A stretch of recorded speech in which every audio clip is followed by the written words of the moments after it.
আজি মই দেখুৱাম আপোনালোকক গড়ৰ কুনিয়া কেনেকুৱা ভাঙে। আজি নতুন এটা ভিডিঅ' লৈ আহিছোঁ, আপোনালোকে আশা কৰোঁ ভালেই পাব। বেছিভাগ মানে আমাৰ মিস্ত্ৰী ঠিকাদাৰৰ কাৰণে সেইটো মানে গড়ৰ কুনিয়া ভাঙিবলৈ সুবিধা হয়। মই দেখুৱাই আছোঁ, আপোনালোকে চাই থাকক। এইটো এইফালে মই ল'লোঁ 3 ফুট। 3 ফুটত মই এইটো খুঁটাটো বান্ধি থোৱা আছে আৰু একফালে ল'লোঁ মই এইটো 4 ফুট হয়। 4 ফুট এইটো চাওক 4 ফুট। এতিয়া মই 90 ডিগ্ৰীটো মিলাব লাগে।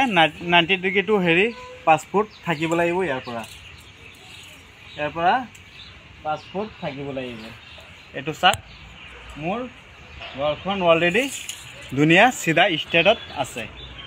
আশা কৰোঁ আপোনালোকে ভিডিঅ'টো পোৱাৰ কাৰণে ভালেই পাব আৰু যিমান পাৰে শ্বেয়াৰ কৰি দিয়ক, যাতে আমাৰ মিস্ত্ৰীসকলৰ মানে সবেই যাতে আমাৰ মিস্ত্ৰীসকলে যাতে পাই যায় গোটেইখিনি। আপোনালোকে শ্বেয়াৰ কৰি দিয়ক, যিমান পাৰে শ্বেয়াৰ কৰক।